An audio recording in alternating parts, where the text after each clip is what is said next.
حضرت سلمان فارسی رضی اللہ تعالی عنہ سے روایت ہے کہ حضور تاجدار مدینہ صلی اللہ تعالی علیہ وسلم نے شعبان المعظم کے آخر میں خطاب کرتے ہوئے فرمایا: اے لوگو، تم پر وہ برکت و عظمت والا مہینہ سایہ فگن ہو رہا ہے جس میں ایک رات ایسی آتی ہے جو 1000 مہینے کی عبادت سے بہتر ہے۔ یہ وہ مہینہ ہے جس کے روزے اللہ تعالیٰ نے فرض کیے ہیں، اور اس کی رات کا قیام نفل بنایا ہے۔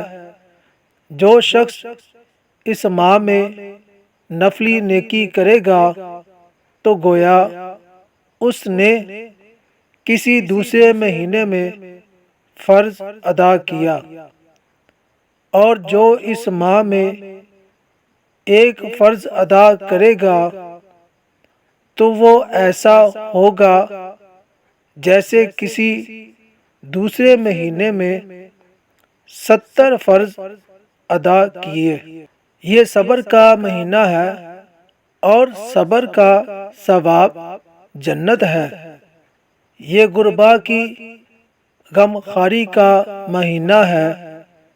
یہ وہ مہینہ ہے جس میں مومن کا رزق بڑھتا ہے۔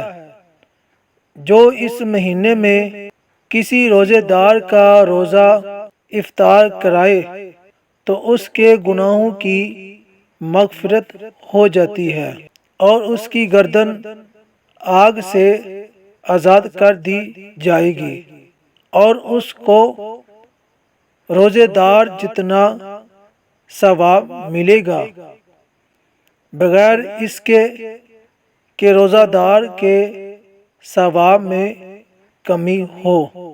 صحابہ کرام نے عرض کیا کہ ہم میں سے ہر شخص وہ نہیں پاتا، یعنی اتنی استطاعت نہیں رکھتا کہ روزے دار کا روزہ افطار کروائے۔ تو رسول اللہ صلی اللہ علیہ وسلم نے فرمایا کہ اللہ تعالیٰ یہ ثواب اس کو بھی دے گا جو روزہ دار کو ایک گھونٹ دودھ یا ایک کھجور یا ایک گھونٹ پانی سے افطار کرائے۔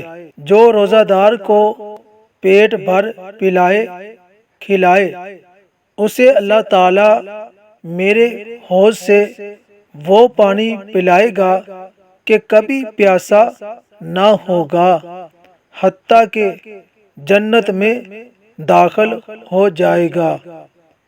یہ وہ مہینہ ہے جس کا اول حصہ رحمت، درمیانی حصہ مغفرت اور آخری حصہ جہنم سے آزادی کا ہے۔ جو اس مہینہ میں اپنے ماتحت سے کام میں تخفیف کرے اس شخص کو بخش دیا جائے گا اور آگ سے آزاد کر دیا جائے گا۔